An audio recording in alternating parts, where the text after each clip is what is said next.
Assalamualaikum warahmatullahi wabarakatuh. Perkenalkan kami dari kelompok 4 yang beranggotakan oleh Gilang Ramadhani Suara, Firda Amalia, Dewi Sartika, Muhammad Nur Hilaldi, Muhammad Reza, Saryanto Sirait, Romi Abdul Aziz, dan Muhammad Afid Arsyad. Di sini kami akan membahas tentang fisika inti dan radioaktivitas. Berikut adalah pembahasan dari kelompok kami. Assalamualaikum warahmatullahi wabarakatuh. Perkenalkan, nama saya Firda Amelia dari kelompok 4. Di sini saya akan menjelaskan tentang struktur inti. 1. Proton dan neutron. Proton adalah partikel subatomic simbol P atau P+ dengan muatan listrik positif plus Le muatan elementer dan massa sedikit lebih kecil dari neutron. Proton dan neutron masing-masing dengan massa sekitar 1 satuan massa atom. Secara kolektif disebut sebagai nukleon. Kata proton adalah bahasa Yunani untuk pertama dan nama ini diberikan kepada inti hidrogen oleh Heinrich Rutherford pada tahun 1920. Pada tahun-tahun sebelumnya, Rutherford telah menemukan bahwa inti hidrogen dikenal sebagai inti paling ringan, dapat diekstraksi dari inti nitrogen dengan tumbuhan atom. Oleh karena itu, proton adalah kandidat untuk menjadi partikel dasar dan merupakan blok pembangun non-nitrogen dan semua inti atom yang lebih berat lainnya. Suatu atom biasanya terdiri dari sejumlah proton dan neutron yang berada di bagian inti tengah atom dan sejumlah elektron yang mengelilingi inti tersebut. Dalam atom bermuatan netral, banyak proton akan sama dengan jumlah elektronnya. Banyaknya proton di bagian inti biasanya akan menentukan sifat kimia suatu atom. Inti atom sering dikenal juga dengan istilah nukleus atau nuklein, dan reaksi yang terjadi atau berkaitan dengan inti atom ini disebut reaksi nuklir. Perkenalkan, nama saya Saryanto Sirait. Saya akan melanjutkan presentasi dari rekan saya sebelumnya. Neutron atau neutron adalah partikel subatomik yang tidak bermuatan netral dan memiliki massa 940 MeV per C² atau 1,6749 kali 10 pangkat min 27 kg, sedikit lebih berat dari proton. Putarannya adalah setengah. Inti atom dari kebanyakan atom atau semua kecuali isotop hidrogen yang paling umum yang terdiri dari sebuah proton, terdiri dari proton dan neutron. Di luar inti atom, neutron tidak stabil dan memiliki waktu paruh sekitar 15 menit atau 881,5 kurang lebih 1,5 detik, melulu dengan memancarkan elektron dan antineutrino untuk menjadi proton. Metode peluruhan yang sama atau peluruhan beta terjadi di dalam beberapa inti atom. Partikel-partikel dalam inti atom biasanya adalah neutron dan proton yang berubah menjadi satu dan lainnya dengan pemancaran dan penyerapan pion. Sebuah neutron diklasifikasikan sebagai baryon dan terdiri dari 2 quark bawah dan 1 quark atas. Persamaan neutron anti bedanya adalah antineutron. Perbedaan utama dari neutron dengan partikel subatomik lainnya adalah mereka tidak bermuatan. Sifat neutron ini membuat penemunya lebih terbelakang dan sangat menembus, membuatnya sulit diamati secara langsung dan membuatnya sangat penting sebagai agen dalam pembuatan nuklir. Baik, saya akan melanjutkan presentasi yang kedua, ukuran dan bentuk inti atom.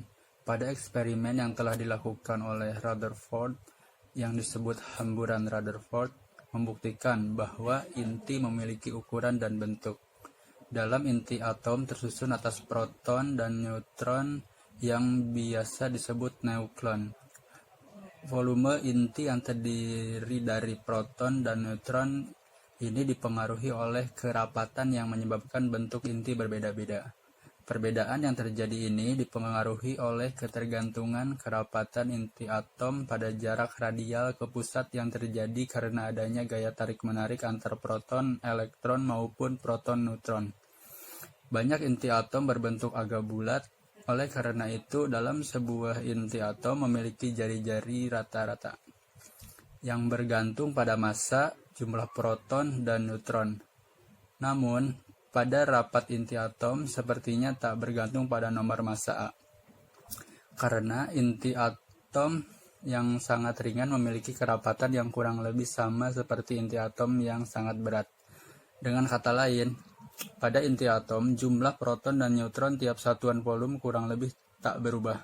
Dari penjelasan di atas, dapat kita peroleh jari-jari inti atom menggunakan rumus rapat massa, yaitu Rho sama dengan M per V sama dengan jumlah proton dan neutron per volume inti atom, sama dengan A per 3/4 Pi R pangkat 3 tetapan. Jadi A tak hingga R pangkat 3 sama dengan R tak hingga A pangkat 1/3. Dari perbandingan di atas, kita dapat mendefinisikan R dengan syarat menambahkan tetapan banding R0, R sama dengan R0 A pangkat 3. Terima kasih. Baik, Assalamualaikum warahmatullahi wabarakatuh. Nama saya Muhammad Rinaldi. Di sini saya akan menjelaskan tentang radioaktivitas. Radioaktivitas yaitu satu, ada yang namanya stabilitas inti. Dalam peta kestabilan ditemukan bahwa kestabilan suatu inti atom ditentukan oleh perbandingan jumlah neutron dan proton. Plot jumlah neutron terhadap jumlah proton dari semua isotop yang sudah dikenal, baik isotop stabil maupun isotop radioaktif, disebut peta isotop. Sementara peta kestabilan adalah isotop stabil yang terletak dalam suatu daerah berbentuk pita. Dalam kestabilan inti radioaktif terdapat 3 jenis nuklida. Yang pertama itu nuklida ringan. Nuklida ini mempunyai jumlah proton kurang dari 20.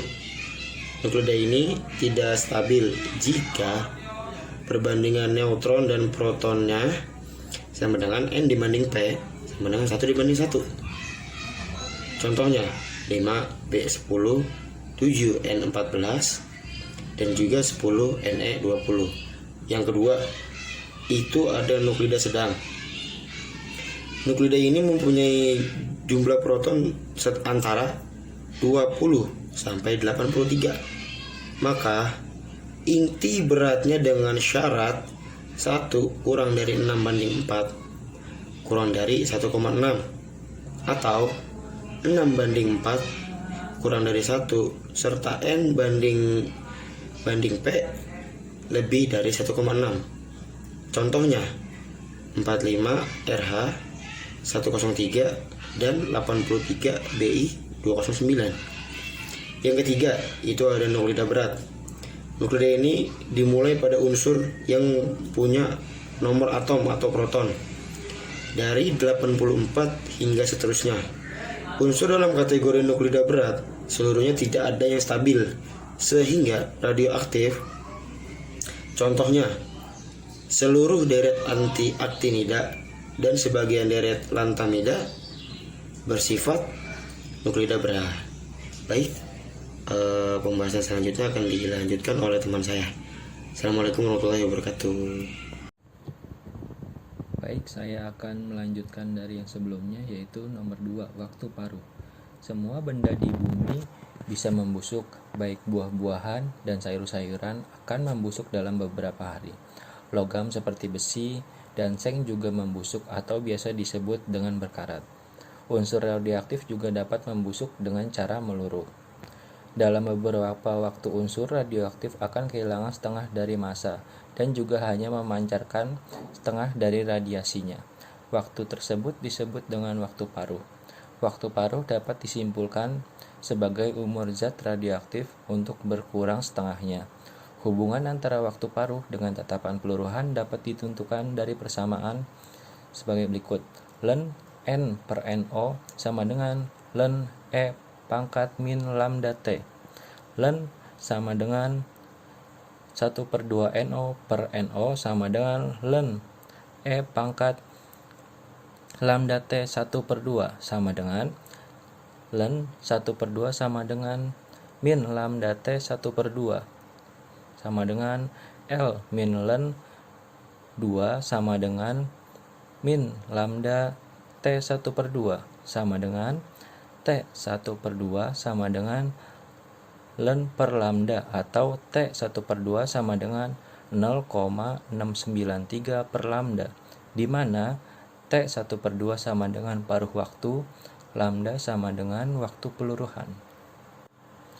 Berdasarkan uraian di atas dapat disimpulkan bahwa hubungan antara inti atom yang tinggal dibandingkan dengan jumlah inti radioaktif mula-mula dapat dituliskan N sama dengan 1/2 pangkat N NO dengan N sama dengan jumlah inti yang tinggal, NO sama dengan jumlah inti mula-mula, N min T per T 1/2 sama dengan waktu peluruhan dibagi waktu paruh.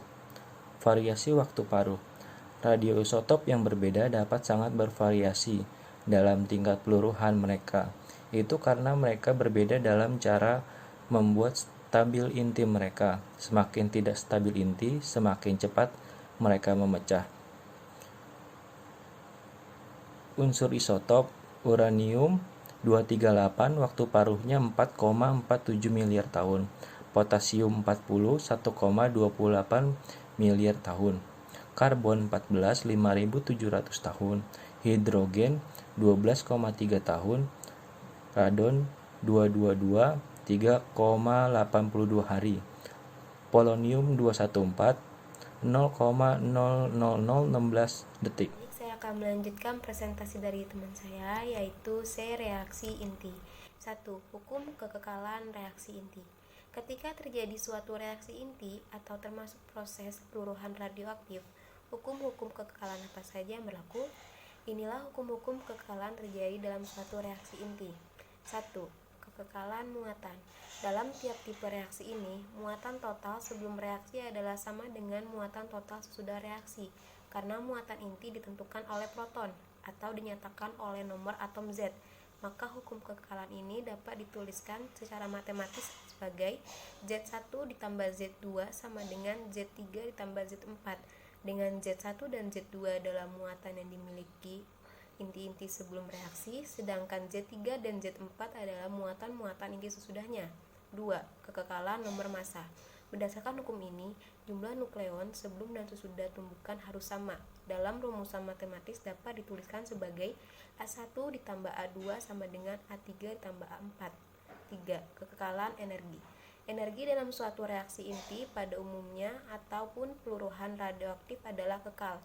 Energi kinetik biasanya dilepaskan atau dalam reaksi eksotermik dan bisa juga harus diasup agar reaksi bisa terjadi atau pada reaksi endotermik. Saya Muhammad Reza akan melanjutkan presentasi dari teman saya. 4. Kekekalan momentum linear. Hukum kekekalan momentum linear menyatakan bahwa momentum linear sebelum suatu reaksi inti sama dengan momentum sesudahnya. Contohnya, jika inti yang menyeluruh awalnya diam, maka momentum total semua partikel hasil peluruhannya harusnya 0. PY besar ditambah PY kecil sama dengan 0. 5. Kekekalan momentum sudut total. Momentum sudut total J sebelum reaksi adalah jumlah vektor momentum angular spin atau I dan momentum angular orbital atau L. Dalam setiap reaksi inti, momentum angular total ini adalah kekal. 6. Kekekalan statistika kuantum. Di perkuliahan fisika modern telah mempelajari 3 macam hukum distribusi statistika dalam fisika, yaitu distribusi Maxwell-Boltzmann, distribusi Bose-Einstein, dan distribusi Fermi-Dirac. Statistika Maxwell-Boltzmann diterapkan untuk partikel-partikel identik yang dapat dibedakan dengan suatu cara tertentu. Statistika Bose-Einstein untuk partikel yang tak terbedakan. Dan sedangkan statistika Fermi-Dirac berlaku untuk partikel tak terbedakan tapi diatur oleh prinsip eksklusi. Presentasi selanjutnya akan dilanjutkan oleh teman saya. Assalamualaikum warahmatullahi wabarakatuh.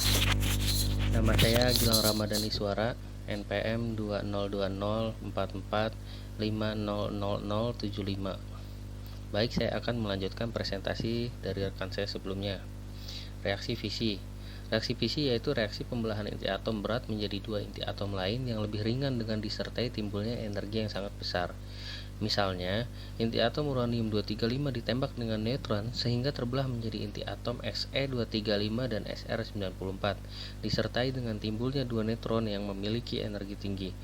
Reaksinya dapat dituliskan 92U235 plus 0 N1 tanda panah 54X235 plus 38 SR94 plus 20 N1 plus Ki. Dalam reaksi fisi yang terjadi akan dihasilkan energi kira-kira sebesar 234 MeV. Dalam reaksi fisi ini, timbul baru yang berenergi tinggi. Neutron-neutron yang timbul akan menumpuk inti atom berat yang lain sehingga akan menimbulkan reaksi fisi yang lain. Hal ini akan berlangsung terus sehingga semakin lama semakin banyak reaksi inti yang dihasilkan dan dalam sekejap dapat timbul energi yang sangat besar. Peristiwa semacam ini disebut reaksi fisi berantai. Reaksi fisi berantai yang tak terkendali akan menyebabkan timbulnya energi yang sangat besar dalam waktu relatif singkat, sehingga dapat membahayakan kehidupan manusia. Reaksi berantai yang tak terkendali terjadi pada bom atom. Energi yang timbul dari reaksi fisi yang terkendali dapat dimanfaatkannya untuk kehidupan manusia. Reaksi fisi terkendali yaitu reaksi fisi yang terjadi dalam reaktor nuklir atau reaktor atom, di mana dalam reaktor nuklir neutron yang terbentuk ditangkap dan tingkat energinya diturunkan sehingga reaksi fisi dapat dikendalikan. Lanjut. Pada umumnya, untuk menangkap neutron yang terjadi, digunakan logam yang mampu menangkap neutron yaitu logam kadmium atau boron. Pengaturan populasi neutron yang mengadakan reaksi fisi dikendalikan oleh batang pengendali yang terbuat dari batang logam kadmium, yang diatur dengan jalan memasukkan batang pengendali ke dalam teras-teras bahan bakar dalam reaktor. Dalam reaktor atom, energi yang timbul kebanyakan adalah energi panas, di mana energi panas yang timbul dalam reaktor ditransfer keluar reaktor kemudian digunakan untuk menggerakkan generator, sehingga diperoleh energi listrik. Sekian dari presentasi kami dari kelompok 4. Terima kasih sudah menonton video kami sebelumnya. Semoga video ini bisa dipelajari dan dipahami. Apabila ada kesalahan dalam membuat video atau tutur kata, mohon dimaafkan. Billahi taufiq wal hidayah. Assalamualaikum warahmatullahi wabarakatuh.